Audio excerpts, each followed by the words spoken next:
Welcome, everyone. I'm so happy to see you on the screens, even if I can't see you in real life, much as I would have preferred that. And so I'm really, really happy that Ellen was able to do this on such incredibly short notice. All of these things happened very quickly. So I'm glad that we're able to do what we are able to do. Before we get started, I just want to tell you about our other event that will be on Thursday evening. That will be kind of a mixture of magical night and a faculty concert and camper night. And so we will have some play-alongs and sing-alongs and some performances, and would be great if you have things to submit and contribute to that. So if you have any videos that you've done this past year, if it's something that people can play along with, then that's even better. And you can send me a PDF of the music along with your video. You'll have to use a file sharing service to send the video. So Dropbox, iCloud, one of those. You can't just email it, videos are too big, but get in touch with me if you have something. You don't have to do something specially for this. It should be short, 1 or 2 minutes is great. If it's just a performance, that's great. If it's something people can play and sing along with, that's fantastic too. We'd love to have you. We'd love to have a lot of stuff from a lot of people. So email me. I will put my email into the chat.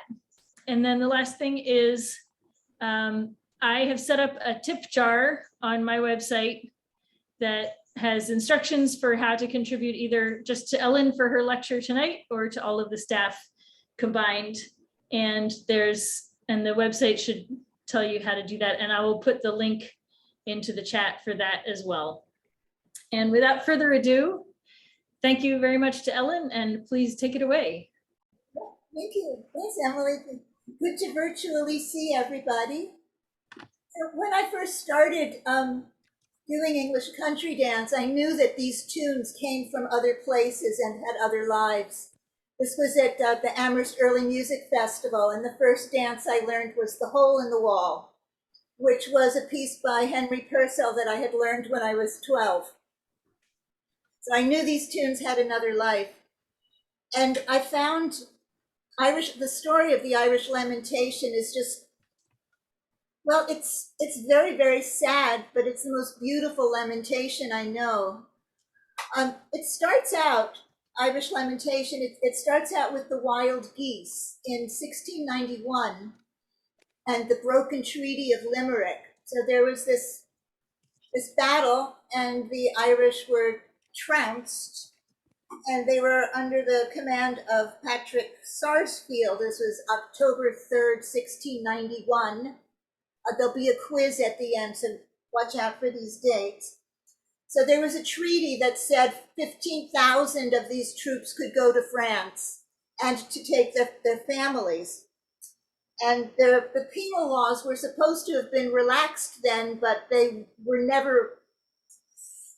clemency was never realized, and they were pursued more than ever. And it says that the treaty was broken before the ink was dry. So what happened was that they took all of the soldiers down to the port, and they said, you can stay in Ireland under English rule, or you can take ship and take your families and leave and go into exile. And they did this, and they were called the Wild Geese, and they became the Irish Brigades that fought for all kinds of other countries except England. But what happened was that they came down to the shore, and they pretended to load the soldiers in order. So they loaded the soldiers all in first and took them out to the ships. And they came back to get the officers and refused to take the women and children. And so they tried to swim out, they tried to hang on to the boats, and it was just, what does it say? It was, the wives and children were forcibly separated under circumstances of unusual barbarity. And so this is the lamentation of the women and the children trying to get to the ships and failing and losing their families, who were forced into exile. So there's a few versions of the tune. This is probably the oldest one, the Wild Geese, and it comes from the oral tradition. So it was probably an old style Sean Nose song, which is a very sort of intimate kind of keening and crooning without a lot of rhythmic definition in it. And it also has a part in this called the Aughrim.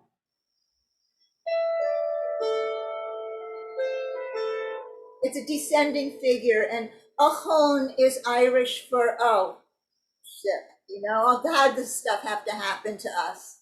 So you'll hear the Aughrim happen there. And so now I will play the Wild Geese and on the ancient Irish wire-strung harp, which is played with fingernails, except I broke one yesterday. You want to back up with that harp? Back up with that one for the loudness of it. Good idea.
Thank you. That's the saddest song I know.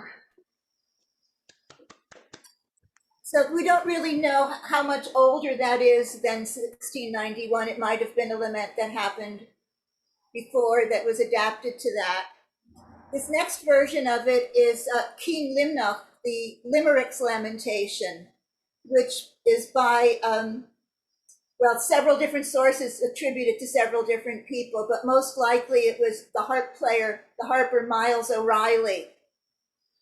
Although Francis O'Neill, he says it was composed by Thomas Connellan, who's another Irish harper, a little earlier than that.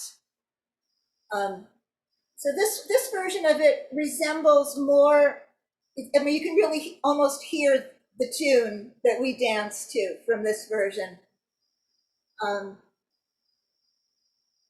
It's more metered.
Before Francie plays the next version, I would like to explain about Edward Bunting. In 1792, there was a harp festival held to take down all of the music of the Irish harp players that were left. And they put out a cry all over Ireland, and 10 showed up, and 7 were blind. And Edward Bunting showed up. He was 19. He was a child prodigy organist. And he fell in love with the Irish harp music and spent the rest of his life collecting it and also writing this 99-page preface about the music. And then he took all of this music that he was able to transcribe from the harp players who were playing faster than anything he's heard before. And here's what should be a primary source for Irish harp music. He went and arranged the entire work for the piano. So it lacks the openness of a harp, the kinds of tunings the harps would use, because if he had just published a book in 5 different key signatures, he would have been laughed at. And also it shows the state of the decline of the harp and the ascendancy of the piano. It reminds me. Go ahead, Francie. Sorry, it reminds me of what Cecil Sharp did with the English tunes. Yes. Arranged them for piano with sort of Victorian harmonies. And you hear that in this too, you will. All right, take it away, Francie. Okay, I hope you can hear all right.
Thank you. I couldn't make myself play that diminished thing, the chromatic bit, at first. It's like, it's like what Celtic thunder is to traditional Irish music.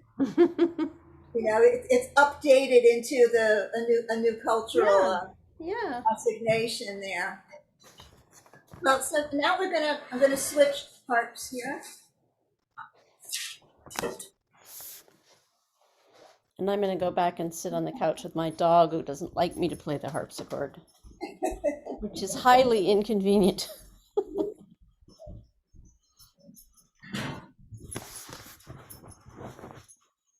And now we come to the Scottish setting of the same melody, which is called Lochaber no More, and it was penned by Alan Ramsay in 1760.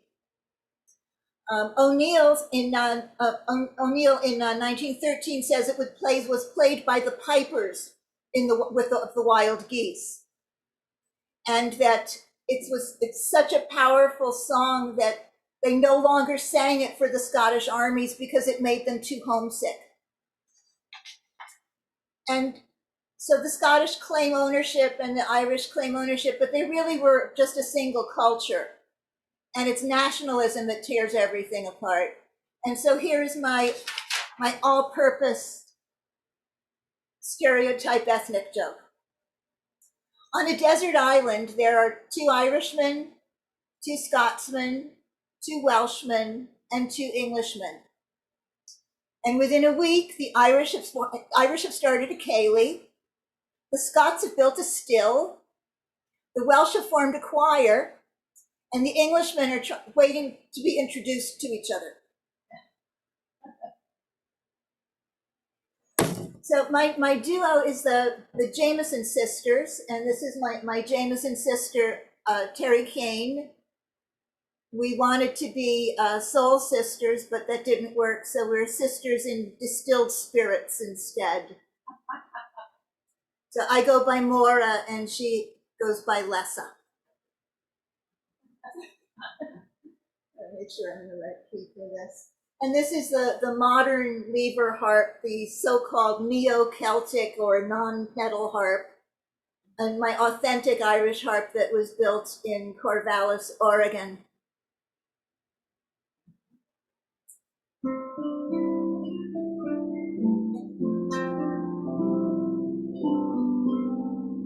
Farewell to Lochaber, and farewell, my king. Our hearts on with I have money on taking. Lochaber, Lochaber, Lochaber no more. Will maybe repented, Lochaber no more. These tears that I shed, they are all for my dear. I was not for the dangers attending on me.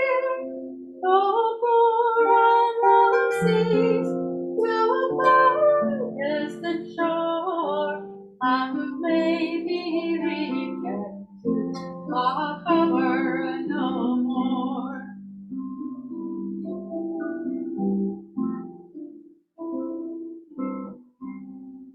Though hurricanes rise and rise every wind, they'll ne'er make a tempest like that in my mind. Though loudest the thunder and loud the waves roar, there Nathan like you, my love on the shore. To leave thee behind me would leave my heart pain. In ease that's and glorious, no pain can be gained.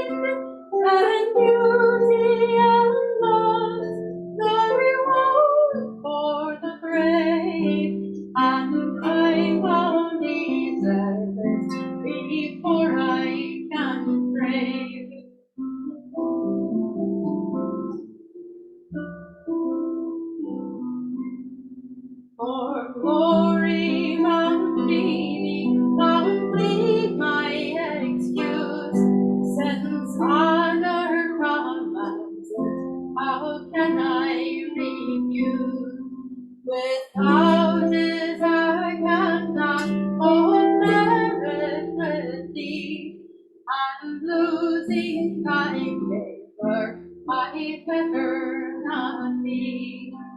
I go lend my last to win honor and fame, and if I should not do some gloriously aim, I bring a heart to thee with no running on, and I would leave thee and Lochaber no more.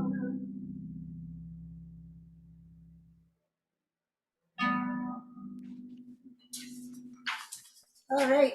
Robert Burns said, "That's a fine tune for a broken heart."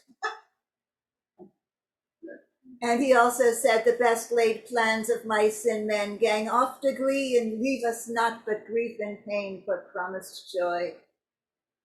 Yes. I memorized that. I was going to recite that at the banquet this year, but another time. So now I will play the Irish Lamentations that we know and remember well.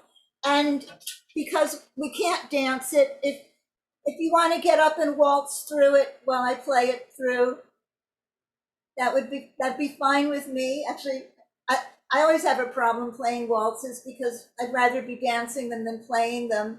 And when I'm dancing them, I'd rather be playing them. And you know, it's hard to do both at the same time. I did try it with my harp on a hand truck. It was most ungainly. So here's the last tune. And I'm so glad that I could at least do this lecture on Zoom, even with a broken nail. And thanks, Emily. Thanks, Steve. Thanks, Joanne. And thanks, everybody, for being there. And I have a plural on this. It should be Irish Lamentation. It's funny, though. You know, my nerdy musician part is always, where did these tunes come from? Where did they come from? And I finally found my tribe here. So it's good to be home. Woo.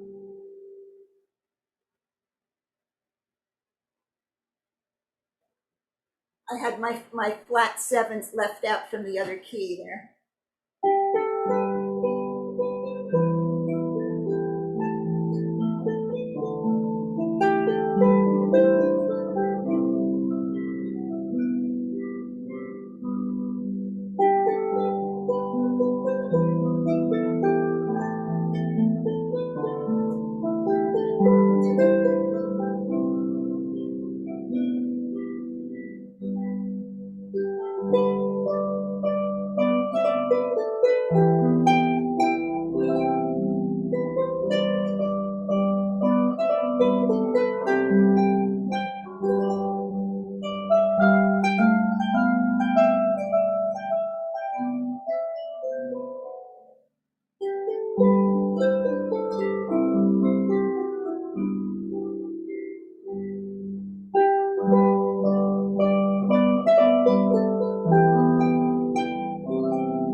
Thanks, guys.